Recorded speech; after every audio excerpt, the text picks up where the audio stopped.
Aujourd'hui, je continue mes bilans de saison avec Mashle, et c'est hors Isekai probablement un des pires animés que j'ai vu.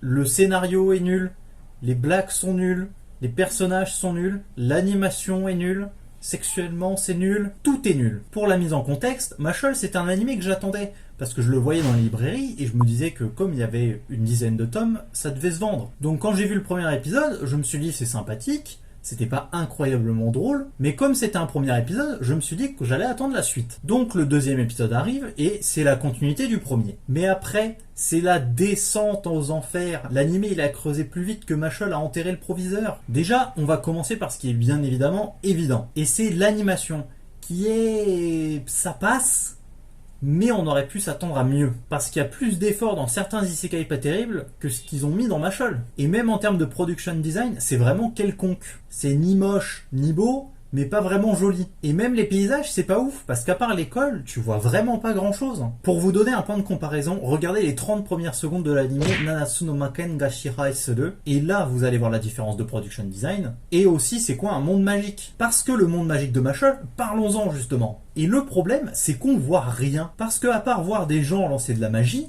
le monde de Mashle ne fait pas très magique. Parce que à part les mandragores, les scorpions géants et les balais... C'est pas n'importe quel balai, Harry. C'est un Nimbus 2000. On voit pas grand chose d'autre. Et ça, c'est un peu dommage, je trouve. Du coup, il n'y a rien de très magique, et c'est plus les personnages qui sont magiques, plus que ne l'est le monde. Bon, après tu vas me dire que c'est le message des premiers épisodes, où Mashle critique le fait que la magie est toujours utilisée pour faire des trucs que tu pourrais faire sans magie. Donc c'est l'utilisation de ses capacités pour des futilités, alors que Mashle a des muscles en acier trempé, et c'est les mettre à profit lorsque cela est nécessaire. Mais bon, du coup le monde pas magique de Mashle fait qu'il est vachement quelconque, fade, un peu random. Bref, c'est vraiment pas terrible. Après, je vois bien que le monde est une parodie d'Harry Potter avec un One Punch Man éco plus, même s'il one-shot personne dans la série. Sauf que d'un côté Harry Potter c'est du fantastique, et Mashle c'est de la fantasy. Ce qui pose d'ailleurs des problèmes dans la série, mais j'en reparle après. Mais du coup, est-ce que c'est vraiment une parodie d'Harry Potter? Parce que à part l'espèce de Quidditch, les baguettes et les dortoirs et son choix, il n'y a pas grand chose. Et de plus, ces éléments ne sont pas parodiés, mais repris tels quels. Donc c'est pas une parodie, mais juste une simple copie. Bon, et maintenant les personnages, et je vais commencer par les secondaires. Déjà, il y en a deux qui sont complètement anecdotiques, et c'est Lemon et le mec aux cheveux jaunes. Ils sont complètement transparents dans la série, ils ne servent à rien. Enfin si, la meuf sert à quelque chose, elle sert à vouloir le chibre du héros, comme d'hab quoi, et sert aussi à faire la demoiselle en détresse. Mais le mec, il fait juste de la figuration la plupart du temps, et est là pour te dire à quel point Mashle est en dehors des clous de la société. Parce que si tu l'avais pas remarqué toi-même, on te le dit au cas où, on sait jamais hein. Mais bon, j'ai cru qu'à un moment il allait servir à quelque chose, et c'est pendant les combats. Mais non!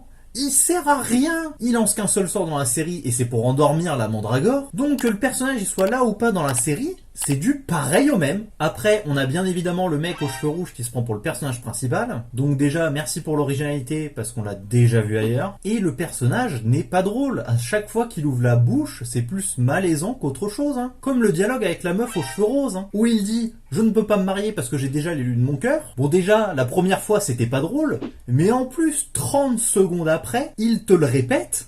Et c'est malaisant de ouf. Et en plus, c'est du déjà vu ailleurs. Et le dernier personnage secondaire qui est le Siscon, et il est défini que par ça, parce que même les personnages secondaires en le voyant, l'appellent le Siscon. Bon là, j'avoue, dans un animé d'action, on n'a jamais vu de Siscon. Et il m'a fait rire à un moment, quand Mashle lui monte le pendentif et qu'il s'éclate contre le mur. C'était inattendu, ça vient de nulle part, c'était bien. Mais le problème du personnage, c'est son introduction. Parce qu'au moment où il te dit « je ferai tout pour ma sœur », je me suis dit soit elle est malade, soit elle est morte. Bon, bah pas loupé hein. Du coup c'était pas très surprenant. À part que ses parents soient vraiment des enfoirés, un peu comme dans La Princesse et la Bête avec les parents de Salifi. Et du coup, le dernier, Mashle, le personnage principal, con comme un balai. Ce qui est le comble, parce qu'il peut même pas voler avec. Ah vous trouvez ma blague nulle? Bah c'est mieux que l'animé hein. Même pour ouvrir des portes, il ne sait même pas le faire tellement il est teubé. Mais le problème du coup, c'est qu'il ne prend jamais rien au sérieux, comme si de rien n'était. Et comme il en a rien à foutre, par projection, nous aussi on en a rien à foutre. Comme à la fin de la série, où les personnages découvrent qu'il n'a jamais utilisé la magie depuis le début. Dans une scène ubuesque... Oh mon dieu, il a cassé le miroir! Mais attends une seconde, c'est juste un miroir. Ah bah oui, c'est juste un miroir. Bah du coup, moi aussi je peux le casser en un coup en fait. C'est censé être quand même un événement majeur, car c'est tout l'enjeu de la saison 1 de ne pas se faire découvrir. Mais quand ça se sait, il s'en fout, et du coup toute la tension retombe à plat. Et autre problème, c'est qu'il gravite autour de beaucoup de personnages, mais il a très peu d'interaction avec eux. Et tu les sens pas spécialement proches, ni que leur relation avance. Donc tu t'en fous un peu des personnages. Mais Mashle, c'est surtout un animé comique. Mais là aussi le problème c'est que c'est pas spécialement très drôle. Alors je sais que l'humour c'est subjectif, mais c'est plus une phrase d'un mec qui vient de te sortir une blague éclatée et qui te sort oui non mais de toute façon l'humour c'est subjectif hein. Non, là le problème des blagues dans Mashle, c'est le rythme de celle-ci qui n'est pas bon.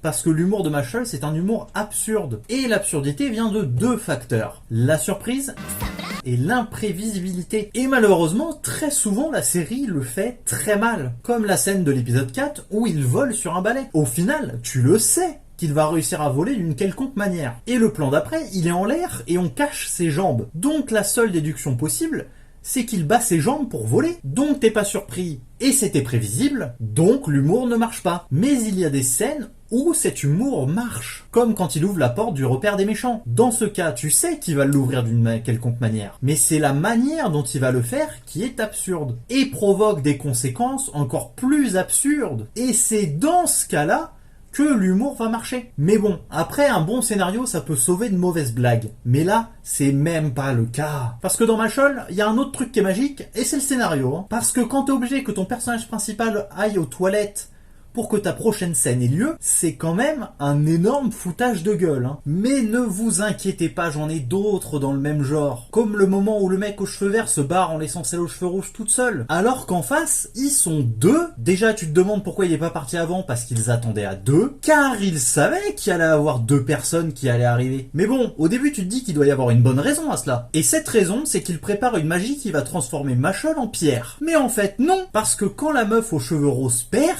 il revient comme si de rien n'était, hein. Et en plus, il se fait défoncer. C'est quoi ce délire? Il est arrivé devant une porte et il s'est rendu compte qu'il avait oublié ses clés? Parce qu'on est d'accord que dans Mashle, on ne peut pas sentir la magie. Sinon, Mashle se ferait détecter instantanément. Donc, pas de détection de magie. Du coup, pourquoi il est revenu? Ça n'a aucun sens. Il est parti parce que le scénario, il est revenu parce que le scénario. C'est tout. Du coup, problème suivant dans la série, c'est la détection de magie. J'ai dit plus tôt qu'il ne pouvait pas y en avoir dans Mashle, mais plus tard, tu apprends que l'élu divin peut utiliser une détection de magie. Et pas que de la magie d'ailleurs. Hein. Après, tu peux me répondre que c'est parce que c'est un élu divin, mais ça c'est trop facile. Si lui il peut, d'autres le peuvent. Donc Mashle aurait déjà dû être grillé dès le départ. Allez, problème suivant. Et c'est les coups de Mashle qui sont pas si puissants, puisqu'à chaque fois pour vaincre un mec, il lui faut 20 attaques. Et dans Mashle, a priori, il n'y a pas de magie de protection, ni de renforcement. Donc en fait, il n'y a pas que Mashle qui est un surhomme, ils le sont tous. Hein. Ce qui fait que quand tu vois le méchant final qui a une seconde peau en pierre, tu te demandes juste ça va lui servir à quoi, puisque tous les autres, il les a pas one-shot pour autant, hein. Donc armure ou pas armure, Mashle galère. Mais du coup, je me demande à quoi elle sert cette école de magie, justement. Parce qu'on est d'accord que les héros sont en première année, mais ils arrivent à défoncer des secondes, voire troisième année. Donc les mecs, avant d'entrer dans l'école, ils sont déjà méga balèzes, et en plus ils apprennent rien d'utile. Parce que sinon on aurait au moins vu une petite magie défensive ou de soin, mais même pas. Pareil quand on apprend que la mère du méchant est morte d'un coup de couteau dans le ventre, mais même pas dans le cœur. Hein. Et c'est à ce moment-là que je me suis dit, mais là c'est invraisemblable ce qu'on nous montre. Car déjà, Mashle, c'est un monde où tout le monde peut utiliser la magie, même les péons, parce qu'on le voit dans l'épisode 1, et il n'y a même pas un seul mec capable de l'aider avec une magie de soin ou n'importe quoi. Genre, une ambulance, ça existe pas dans ce monde ou quoi? Tout dans Mashle n'a aucun sens et est complètement con. Bon voilà, j'ai vidé mon sac sur les trucs débiles dans la série, mais t'inquiète pas, j'en avais encore sous le coude, hein. Et pour la fin, je suis désolé de vous le dire, mais Mashle c'est pas une parodie, hein. C'est une agglomération de trucs que tu as déjà vu ailleurs. Et c'est ça le problème, c'est que c'est une copie, en moins bien. Parce que les gens ils disent que Mashle c'est une parodie de shonen d'action. Bon, du coup le shonen d'action, c'est il y a un méchant que le héros doit vaincre pour avancer, et sur le chemin pour le vaincre, il y a des péripéties traduits en sous-boss. Alors que dans Mashle, c'est il y a un méchant que le héros doit vaincre pour avancer, et sur le chemin pour le vaincre, il y a des péripéties traduits en sous-boss. Je l'attendais celle-là. Mashle n'est pas une parodie. Parce que mettre des blagues dans de l'action, ça en fait pas une parodie, hein. Parce que sinon, Jojo Bizarre Aventure en est une de parodie. Parce qu'il y a des running gags, ou même un épisode où deux mecs est magnétisé et se frottent entre eux. Et ça n'en fait pas une parodie pour autant, hein. Donc Mashle n'est pas une parodie, c'est juste une copie frauduleuse d'animés qui sont meilleurs que lui. Bah voilà, c'était Ragnarox, j'espère que ça vous a plu, n'hésitez pas à commenter, liker, à partager la vidéo, et surtout à vous abonner. On se dit à la prochaine. Allez, ciao!